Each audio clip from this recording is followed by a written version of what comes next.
ఇదేనేమో లేక పోయే కాలం దగ్గర పడింది కావచ్చు. మన సమాజంలో మహిళల పాత్ర కీలకమైంది. మగాడు బాధ్యతారహిత్యంగా తిరిగినా ఇంటి గౌరవాన్ని నిలబెట్టేది మాత్రం మహిళలే. అంతేకాదు కుటుంబ అభివృద్ధికి ఇరుసు లాంటిది మహిళ. ఆమె చుట్టే కుటుంబ సభ్యులు ఉదయం నుండి రాత్రి దాకా తిరుగుతూ ఉంటారు.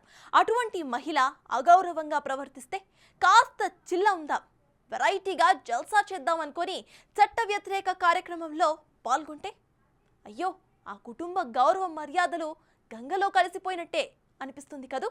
సేమ్ అదే జరిగింది. వాళ్ళందరూ కూడా ఉన్నత కుటుంబాలకు చెందిన మహిళలు.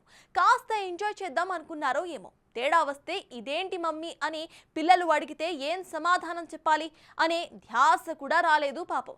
ఆనందంలో మునిగిపోయారు వారు. ఇంతలో పోలీసులు దాడి జరిగింది. అడ్డంగా దొరికిపోయారు. కేసు బుక్ కూడా అయింది. రేపటి నుండి ఓ అమ్మగా, ఓ భార్యగా, ఓ కోడలుగా, ఓ కూతురుగా ఎలా గౌరవంగా మెలగాలో అర్థం కాక తలలు పట్టుకున్నారు. ఏంటా స్టోరీ ఇప్పుడు చూద్దాం.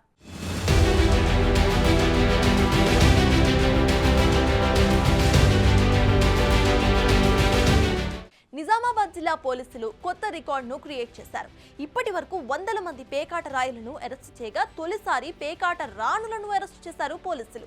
నగరంలోని 1వ టౌన్ పరిధిలో గల సరస్వతి నగర్ నీలోఫర్ హాస్పిటల్లో 4వ అంతస్తులో పేకాట ఆడుతున్న సమాచారం మేరకు 1వ టౌన్ పోలీసులు బుధవారం రాత్రి రైడ్స్ ను చేశారు. గోదాదేవి ఆధ్వర్యంలో పేకాట ఆడుతున్న గుమ్మల సౌందర్య, లత, కళావతి పేకాట ఆడుతూ ఉండగా రెడ్ హ్యాండెడ్ గా పట్టుకున్నారు. అయితే వారు డబ్బులను బెట్టింగ్ పెట్టి మరీ పేకాట ఆడుతున్నారని, వారి వద్ద నుంచి 15,000 రూపాయలను, సెల్ ఫోన్స్ ను స్వాధీనం చేసుకున్నారు. వారిపై కేసు కూడా నమోదైనట్టుగా పోలీస్ కమిషనర్ కల్మేశ్వర్ తెలిపారు. పట్టుబడిన మహిళామణులంతా కూడా ప్రముఖ వైద్యులు, సతీమణులుగా తెలుస్తోంది. ఏది ఏమైనా ఈ మహిళలు పురుషులతో పాటుగా అన్నింట్లో కూడా సగం ఉండాలి అనుకునే మేము పేకాటలో ఎందుకు వెనుకబడాలి అనుకున్నారో ఏమో అని అంటున్నారు అందరూ కూడా. మరి ఈ పేకాట రాణులపై మీరేమంటారో కమెంట్ చేయండి.